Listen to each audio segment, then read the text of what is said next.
المنشطات الجنسية الطبيعية حقيقة ولا نصب؟ نشتريها ولا نطنشها؟ الحقيقة الكاملة من الآخر. النهاردة هنتكلم في موضوع حساس ولذيذ في نفس الوقت، موضوع ناس كتير بتدور عليه في السر وناس تانية بتشتريها من غير ما تسأل، وإعلاناتها مالية الدنيا. منشطات جنسية طبيعية 100%، بديل آمن للحبوب الزرقاء، تركيبة من الأعشاب ترجع لك الشباب، حبوب طبيعية 30 دقيقة وتبقى 100. طب سؤال مهم، هو فعلا في حاجة اسمها منشط جنسي طبيعي قوي وفعال وآمن؟ ولا احنا بنشتري هوا في علبة شيك؟ يعني هل شوية أعشاب تحل مشكلة ضعف الانتصاب؟ امال ايه لزومها للحبوب؟ ولا في حاجة أعمق من كده؟ وإيه رأي الدراسات العلمية؟ النهاردة هنفكفك الموضوع علميا. يعني ايه اصلا منشط جنسي طبيعي؟ لما حد يقولك منشط جنسي طبيعي هو يقصد ايه؟ عادة يقصد مكمل غذائي او اعشاب او خليط نباتي يحسن الرغبة الجنسية، يقوي الانتصاب، يزود القدرة والتحمل، يرفع هرمون الذكورة، او يعالج ضعف الانتصاب. بس لازم نفهم حاجة مهمة جدا، ضعف الانتصاب مش مرض واحد، ده عرض وراء أسباب كتير. من الناحية العلمية الانتصاب عملية معقدة جدا، بتحتاج سلامة أعصاب، أوعية دموية سليمة، توازن هرموني، صحة نفسية، وعدم وجود أمراض مزمنة.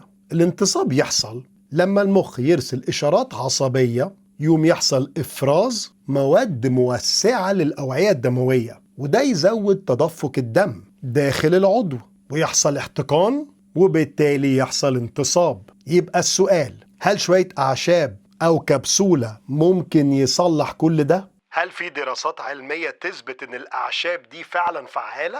الإجابة المختصرة، في بعض الدراسات، لكن أغلبها دراسات ضعيفة. خليني أفسر لك، أغلب الدراسات على الأعشاب عدد المشاركين في الدرس بيكونوا قليلين، مدة الدراسات قصيرة، التصميم البحثي مش دايما قوي، أحيانا مفيش مقارنة بعلاج فعال معروف، وما ننساش إن في كتير منها تمويل تجاري، وده مهم جدا. الفرق بين دراسات قوية ودراسات ضعيفة، الدراسة القوية لازم تكون عشوائية، مزدوجة التعمية، مقارنة بدواء وهمي، ومتابعة طويلة. للأسف بقى معظم المنشطات الطبيعية مفيش عليها دراسات بالمواصفات دي، ولذلك النتائج بتاعتها كمان ضعيفة. الجنزن فعلا مفيد؟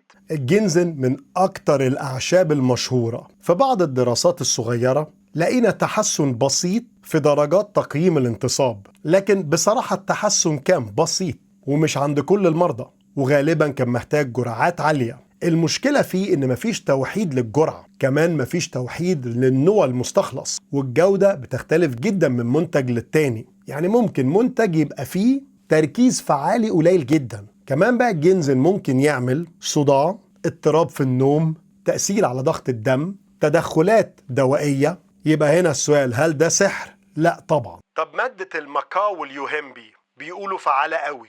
المكا بعض الدراسات قالت انه ممكن يحسن الرغبة الجنسية، لكن تأثيرها على الانتصاب نفسه ضعيف جدا. اما اليوهمبي كان زمان بيستخدموه طبيا، لكن لقوا ان عنده آثار جانبية كتيرة، بيرفع ضغط الدم، بيعمل زيادة في اضطرابات القلب، بيعمل قلق وتوتر واضطرابات نفسية، وفي بعض الدول منعته بسبب الحاجات دي. هل ممكن المنتجات دي يكون فيها مواد دوائية خافية؟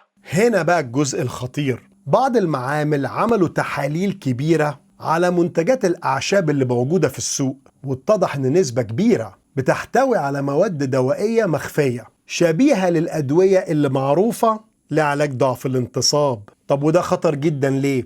لأن الجرعة مش معروفة، فممكن مريض مثلا عنده مرض في القلب أو بياخد أدوية سيولة أو أدوية ضغط يحصل تفاعل خطير. يعني المنتج الطبيعي ممكن يكون فيه دواء صناعي من غير ما تعرف. طب هل في حالات فعلا ممكن تتحسن من الأعشاب الطبيعية؟ طبعا في حالات، لو المشكلة نفسها بسيطة، توتر بسيط أو قلق في الأداء، أي حاجة تحسن الثقة بالنفس ممكن تحسن الأداء، وده اسمه التأثير التوقعي أو التأثير النفسي الإيجابي. المخ لاعب أساسي جدا في العملية الجنسية، لكن لو أنت عندك مرض سكر، ضغط، سمنة ودهون، تصلب شرايين، نقص في هرمون الذكورة، مشاكل أعصاب عضوية، الأعشاب دي مش هتعالج السبب. هل ضعف الانتصاب ممكن يكون إنذار لمرض خطير؟ ممكن. ضعف الانتصاب لوحده ممكن يكون علامة لمرض في الشرايين، مشاكل في القلب، بداية سكر أو اضطراب هرموني. والسبب إن شرايين القضيب صغيرة جدا، أصغر حتى من شرايين القلب، فأول ما يحصل ضيق بسيط بيبان هنا الأول. يبقى لما حد يجري يشتري منشط طبيعي ممكن يكون بيغطي على إنذار مبكر لمشكلة أكبر. هل زيادة هرمون الذكورة في المكملات الطبيعية ممكن تحل المشكلة؟ أغلب المكملات اللي مكتوب عليها بيعلي هرمون الذكورة طبيعي مفيش عليها أي دليل قوي. لو في نقص في الهرمون ده حقيقي، العلاج لازم يكون تحت إشراف طبي وبتحاليل مثبتة. الاعتماد على شوية أعشاب عشوائية ممكن بصراحة يكون تضييع وقت ويسيب السبب الحقيقي بدون علاج. طيب الحل العلمي الحقيقي إيه؟